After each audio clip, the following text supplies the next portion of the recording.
Good morning everyone. Dear students, कल के class में डिस्कस कर रहे थे आपका ओटेलजे के बारे में। हमने जाना था कि जो ओटेलजे था क्या था, ठीक है, क्या था, एयर पेन, ठीक है। यानी जब भी आपका एक्सटर्नल एयर हो गया या आपका मिडिल एयर हो गया, इंटरनल जो इनर एयर है, ठीक है, कहीं भी आपका क्या हो रहा है, पेन हो रहा है, वो क्या है, ओटेलजे है, ठीक है। जो पेन था ये भी हमने डिस्कस किया था, कितने टाइप के थे, टू टाइप्स के थे, प्राइमरी एंड सेकेंडरी, ठीक है। और जो प्राइमरी और जो सेकेंडरी ओटेलजिया था इसके हमने कॉजेज भी देखे थे, ठीक है ना। तो आज हम बात करेंगे आपका ओटेलजिया में पैथोफिजियोलॉजी के बारे में, ठीक है। अब देखते हैं पैथोफिजियोलॉजी क्या है। देखो, फर्स्ट है आपका ड्यू टू इटियोलॉजिकल फैक्टर, यानी जो आपके कॉजेज थे, ठीक है, ओके। कॉजेज में क्या क्या था, आपके प्राइमरी कॉजेज भी थे और सेकेंडरी कॉजेज भी थे, ठीक है ना। किसमें आपका क्या था, जैसे आपके कोई इन्फेक्शन हो गया उसके बाद पेन हो रहा है, ये भी था, ठीक है। पहले आपकी जैसे ट्राइजेमिनल नर्व्स थी, ठीक है, तो आपको प्रॉब्लम हो रहा है, ठीक है, तो उसके बाद पेन हो रहा था, है ना। तो देखो, जो इटियोलॉजिकल फैक्टर होता है उसमें आपके प्राइमरी और सेकेंडरी जो कॉजेज होते हैं, इससे क्या होता है, disturbs the normal physiology of air, ठीक है। जो इटियोलॉजिकल फैक्टर थे इससे क्या होता है, आपका जो एयर की नॉर्मल फिजियोलॉजी होती है, ठीक है, वो क्या होती है, डिस्टर्ब होती है। फिजियोलॉजी क्या होता है आपका, हेयरिंग एंड बैलेंस, इक्विलिब्रियम करना, ठीक है ना। तो वो क्या हो रहा है, डिस्टर्ब हो रहा था, ठीक। फिर क्या होता है, जब आपका फिजियोलॉजी डिस्टर्ब होती, रिजल्ट्स इन्फ्लामेशन, उससे क्या होगा, आपका इन्फ्लामेशन की कंडीशन क्या होती है, डेवलप हो जाती है। देन क्या होता है आपका, it leads to release of inflammatory mediators and chemotaxis of leucocyte, ठीक है। अब देखो, जब भी आपका इन्फ्लामेशन हो गया तो क्या होगा आपका, इसके द्वारा जो इन्फ्लामेटरी मेडिएटर्स होते हैं वो क्या होगा, रिलीज होना स्टार्ट हो जाएगा, ठीक है। ये कब स्टार्ट होते हैं, जब आपकी बॉडी में इन्फ्लामेशन कहीं पर हो जाता है, ठीक है। एंड नेक्स्ट है एंड कीमोटैक्सिस ऑफ ल्यूकोसाइट्स, ठीक है। इसके अलावा जो ल्यूकोसाइट्स में क्या होता है, कीमोटैक्सिस होता है, इसका भी रिलीज होना स्टार्ट हो जाता है, ठीक। फिर नेक्स्ट देखो, कॉज टिश्यू एडिमा, जब ये चीज होगा तो क्या होगा, टिश्यू में क्या होगा, एडिमा हो जाएगा, ठीक है। एडिमा क्या होता है, ठीक है, फ्लूइड फ्लूइड एक्यूमुलेशन इन इंटरस्टिशियल स्पेस, ठीक है। इंटरस्टिशियल स्पेस क्या था, आपका स्पेस बिटवीन द टिश्यूज, ठीक है। वैसे क्या होता है, जो इंटरस्टिशियल स्पेस होता है इसमें आपका नॉर्मल फ्लूइड तो रहता ही रहता है, ठीक है। जब उसका एक्सेसिव अमाउंट में एक्यूमुलेशन हो जाता है उसको बोलते हैं आपका एडिमा, ठीक है ना, ओके। नेक्स्ट है आपका, देखो, एडिमा होगा और क्या होगा, फीवर होगा, ठीक है। इन्फ्लामेशन हुआ है तो इन्फेक्शन भी होगा ही होगा, ठीक है। और इन्फेक्शन तो क्या होगा, फीवर होगा, ठीक है ना। And tenderness around the air, ठीक है, जो आपका एयर के सराउंडिंग वाला जो पार्ट है वहां पर क्या होगा, आपका टेंडरनेस भी होना स्टार्ट हो जाएगा, ठीक है। फिर देन है आपका, जब ये चीज होगा तो क्या डेवलप होगा, ओटेलजिया, ठीक है। ओटेलजिया क्या था आपका, ठीक है, ये क्या था आपका, एयर पेन, ठीक है। जब भी आपके एयर में क्या होता है, पेन होता है, उसको क्या बोलते हैं, ओटेलजिया बोलते हैं, समझे, ठीक है। ये था आपका पैथोफिजियोलॉजी। नेक्स्ट हम देखते हैं आप डायग्नोस्टिक फाइंडिंग, ठीक है। इसका जो क्लिनिकल मैनिफेस्टेशन है या साइन सिम्टम है वो क्या होगा आपका, ठीक है, पेन ही होगा, ओटेलजिया क्या है, खुद ही पेन है, ठीक। नेक्स्ट हम बात करते हैं डायग्नोस्टिक फाइंडिंग्स के बारे में। तो फर्स्ट है आपका हिस्ट्री कलेक्शन, ठीक है। मैंने पहले ही बताया है और डिजीज हमने डिस्कस किया था पहले भी, जब भी कोई आपका पेशेंट होता है वो हॉस्पिटल में आपका फिजिशियन से कॉन्टैक्ट करता है, मिलता है, चेकअप कराता है, तो सबसे फर्स्ट जो आपका फिजिशियन होता है क्या करता है, हिस्ट्री कलेक्शन करता है, ठीक है। देन फिजिकल एग्जामिनेशन किया जाता है, ओके। फिर नेक्स्ट आपका cranial nerve full examination to identify cranial nerve neuropathies, ठीक है। अब देखो, क्रेनियल नर्व में कोई न्यूरोपैथीज तो नहीं हुई है, ठीक है, उसको आइडेंटिफाई करने के लिए हम क्या करेंगे, क्रेनियल नर्व का एग्जामिनेशन करते हैं, ठीक है। मैंने कल भी डिस्कस किया था आपसे, ठीक है। टोटल जो क्रेनियल नर्व होती है कितनी होती हैं, 12 होती हैं, ठीक है। अगर मैं बात करूं दो चीज की, ठीक है, एक तो होगी लॉन्गेस्ट क्रेनियल नर्व, ठीक है, दूसरी आती है आपकी लार्जेस्ट। तो लॉन्गेस्ट सबसे कौन सी होती है, क्रेनियल नर्व, वेगस नर्व, ठीक है ना, याद रखना क्या होती है, वेगस नर्व, ठीक है। और लार्जेस्ट कौन सी थी, कल बताया था मैंने आपको, लार्जेस्ट जो आपकी क्रेनियल नर्व होती है कौन सी होती है, ट्राइजेमिनल नर्व, ठीक है ना, याद रखिएगा। लॉन्गेस्ट कौन सी है, वेगस नर्व, ठीक है, क्रेनियल नर्व में, ओके। दूसरा है आपका लार्जेस्ट कौन सी है, आपकी ट्राइजेमिनल नर्व, ठीक है ना। कल बताया था ट्राइजेमिनल नर्व कौन से नंबर की क्रेनियल नर्व है,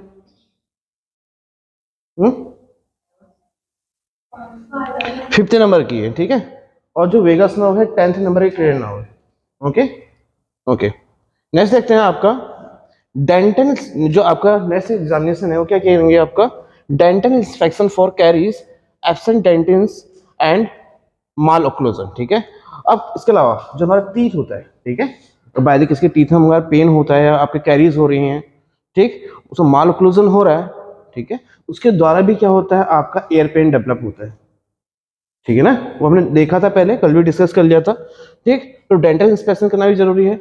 इसके अलावा हम नेजल एग्जामिनेशन भी करेंगे। ठीक है ना, नेक्स्ट आपका ओरल कैविटी का भी एग्जामिनेशन करेंगे, इसमें कोई आपका इन्फ्लामेशन तो नहीं हो रहा है, ठीक है ना, स्टोमेटाइटिस तो नहीं है, ठीक, आपके जिंजिवाइटिस तो नहीं हो रहा है, कोई प्रॉब्लम तो नहीं हो रही जिससे आपका एयर पेन हो रहा है, उसको आइडेंटिफाई करने के लिए हम नेजल एग्जामिनेशन और ओरल कैविटी का एग्जामिनेशन करेंगे।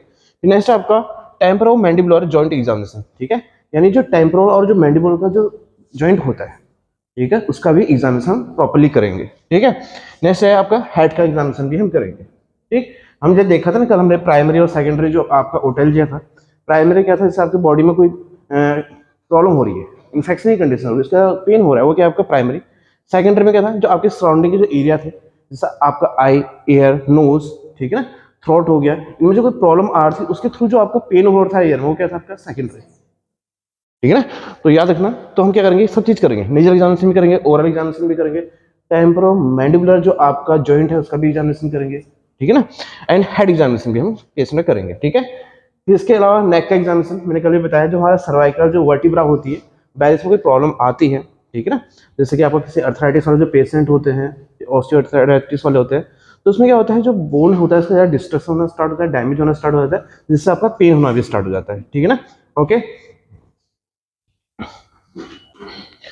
नेक्स्ट देखते हैं हम आपका CT scan can reveal significant information about the temporomandibular joint और can be used to diagnose the intra temporal lesion. ठीक है, जैसे जो आपका सीटी स्कैन होता है, ठीक है, ये भी परफॉर्म किया जाता है, उसमें क्या होता है, it reveals significant information about the temporomandibular joint. ठीक है, ये जो आपका टेम्पोरल और जो मैंडिबुलर जॉइंट होता है, ठीक है, उसके बारे में इंफॉर्मेशन प्रोवाइड करता है, बाय द वहाँ पर कोई प्रॉब्लम आ रही है तो उसको आइडेंटिफाई करने में हमारा हेल्प करता है। ठीक है ना, नेक्स्ट देखते हैं आपका इसमें, it can be use to diagnose the intra temporal lesion, यानी जो आपके टेम्पोरल के अंदर जो आपके लीजन हो रहे हैं, जो प्रॉब्लम्स आ रही है, ठीक है, जो घाव बन रहे हैं, उसके बाद जो पेन हो रहा है उसको भी आइडेंटिफाई करने में हमारा हेल्प करता है। ठीक है, कौन, सीटी स्कैन।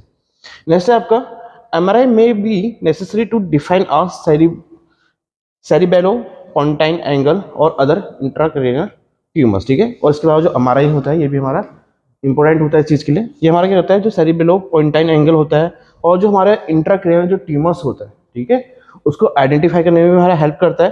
नेक्स्ट आता है आपका ईएसआर। ठीक है, ईएसआर का फुल फॉर्म क्या होता है बेटा, ठीक है, हाँ ठीक है, एरेथ्रोसाइट सेडिमेंटेशन रेट। ठीक है, ये फॉर्म किया जाता है and thyroid function studies to rule out the autoimmune disease. ठीक है, इसके अलावा हमारा जो थायराइड फंक्शन टेस्ट होता है वो भी किया जाता है, ठीक है ना, ताकि जो ऑटोइम्यून जो डिजीज होती है उसको हम रूल आउट कर सकें। ठीक है, जैसे कि आपका थायराइडाइटिस आ जाता है, ठीक है, टेम्पोरल आर्टराइटिस होता है, इसको आइडेंटिफाई करने में हमारा हेल्प करता है। ठीक, नेक्स्ट हम बात करते हैं मेडिकल मैनेजमेंट के बारे में। ठीक है, जब भी हम किसी को पेन होता है पेशेंट का, उसको हम क्या प्रोवाइड कराते हैं, पेन किलर। ठीक है, तो फर्स्टली हम क्या देंगे पेशेंट को, एनाल्जेसिक देंगे to relieve the pain. Next है आपका antibiotic to relieve from infection. ठीक है, बाय द क्या होता है, बहुत सारे पेशेंट होता है जो पेन हो रहा है किसके थ्रू हो रहा है, आपका इन्फेक्शन के थ्रू हो रहा है, तो उसे प्रिवेंट करने के लिए हम पेशेंट को क्या देंगे, आपका एंटीबायोटिक्स देंगे। ठीक, नेक्स्ट आपका ear irrigation to clean the discharge. इसके अलावा जो एयर डिस्चार्ज है, ठीक है ना, उसको क्लीन करने के लिए हम क्या करेंगे, एयर इरिगेशन करेंगे। ठीक है, नेक्स्ट है आपका restore normal function and remove foreign bodies. ठीक है, बाय द क्या है, अगर पेशेंट जो पेन हो रहा है, ठीक है, वो फॉरेन बॉडी की घुसने के द्वारा हो रहा है, एंटर होने के कारण हो रहा है, तो हम क्या करेंगे, जो फॉरेन बॉडी है या ऑब्जेक्ट्स है उसको क्या करेंगे, रिमूव करेंगे। ठीक है ना, ताकि जो उसका जो नॉर्मल फंक्शन है वो रिस्टोर हो सके। ओके, नेक्स्ट है आपका, अब बात करते हैं सर्जिकल मैनेजमेंट के बारे में। ठीक है, बहुत टाइम ऐसी प्रॉब्लम होती है, पहले आपका जो मेडिकल ट्रीटमेंट है वो सक्सेस नहीं हुआ, तो इसका कंटिन्यू पेन रह रहा है पेशेंट को, हो सकता है कुछ और प्रॉब्लम आ रही है। ठीक है, अब देखो जो मैरेंज हम क्या करेंगे, सर्जिकल मैनेजमेंट, फर्स्ट आपका myringoplasty, closure of simple perforation of tympanic membrane. ठीक है, कभी कभी क्या होता है मिडिल एज में प्रॉब्लम होने के कारण ठीक है। ये हमारा जो टिम्पैनिक मेम्ब्रेन होता है, सब प्रॉब्लम होने के कारण क्या होता है, टिम्पैनिक मेम्ब्रेन परफोरेशन होना स्टार्ट हो जाता है। ठीक है, जब टिम्पैनिक मेम्ब्रेन परफोरेशन हो जाता है तो टिम्पैनिक मेम्ब्रेन क्या होता है, एक होल बन जाता है। ठीक है, तो जो आपका मेरिंजोप्लास्टी होता है, ठीक है, उसमें जो टिम्पैनिक मेम्ब्रेन में होल बना हुआ है, इसको ग्राफ्ट के थ्रू, ठीक है, या प्लग लगा के हम क्या कर सकते हैं, इसे क्लोज कर सकते हैं। ठीक है, जिससे हमारा पेन हमारा रिड्यूस हो सकता है। नेक्स्ट आपका टिम्पैनोप्लास्टी in this surgical correction of the perforated tympanic membrane. इसमें हम क्या करेंगे, जो परफोरेटेड टिम्पैनिक मेम्ब्रेन है उसका सर्जिकली हम ट्रीटमेंट करेंगे। ठीक है ना, ओके। जैसे कि आप देख सकते हैं इसमें आपका एक जो परफोरेटेड एयर ड्रम है, उसको आपका ऑटोस्कोप के थ्रू हम क्या कर रहे हैं, चेक कर रहे हैं। ठीक है, टिम्पैनिक मेम्ब्रेन को मेजर कर रहे हैं। ठीक, उसके बाद जो आपका होल था इसमें बना हुआ, उसको हम क्या करते हैं, पेस्ट से क्या करते हैं, क्लोज कर देते हैं। ठीक है, यहाँ पेस्ट लगाया और क्या हुआ, जो आपका होल था, जो परफोरेटेड टिम्पैनिक मेम्ब्रेन था, उसका करेक्शन कर दिया गया। ठीक है ना। नेक्स्ट देखते हैं आपका ऑसिक्लोप्लास्टी।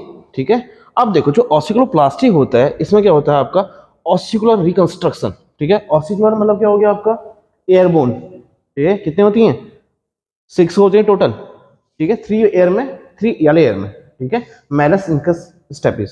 बाय जैसे कोई प्रॉब्लम आ रही है तो उसको क्या करना है, रिकंस्ट्रक्ट करना है, रिस्टोर करना है। ठीक है ना। अब देखते हैं नेक्स्ट, अब है आपका मेरिंजेटोमी। और जो मेरिंजेटोमी होता है, इसमें क्या होता है, an incision to the tympanic membrane through which fluid is removed. अब क्या होता है, बाय हमारा जो मिडिल एयर हो रहा है, इसमें आपका फ्लूइड का एक्यूमुलेशन हो गया, ओटाइटिस मीडिया की जो प्रॉब्लम होती है इसमें देखा जाता है ये चीजें। ठीक है, जब आपका मिडिल एयर में एक्सेसिव अमाउंट में फ्लूइड एक्यूमुलेट हो गया तो उसको रिमूव करना भी जरूरी होता है। तो उसमें क्या किया जाता है, एक इंस्ट्रूमेंट के थ्रू आपका जो टिम्पैनिक मेम्ब्रेन होता है, ठीक है, इसको एक होल बनाया जाता है छोटा सा। ठीक, उसके बाद जो आपका फ्लूइड होता है उसको ड्रेनेज किया जाता है।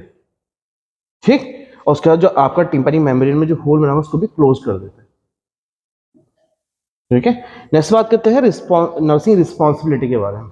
ठीक है ना, देखिए क्या लिखा है इसमें, first after ear surgery inform to patient to lie with operated ear up. ठीक है, मान लो क्या है, कोई पेशेंट है, उसका सर्जरी हुआ है एयर का।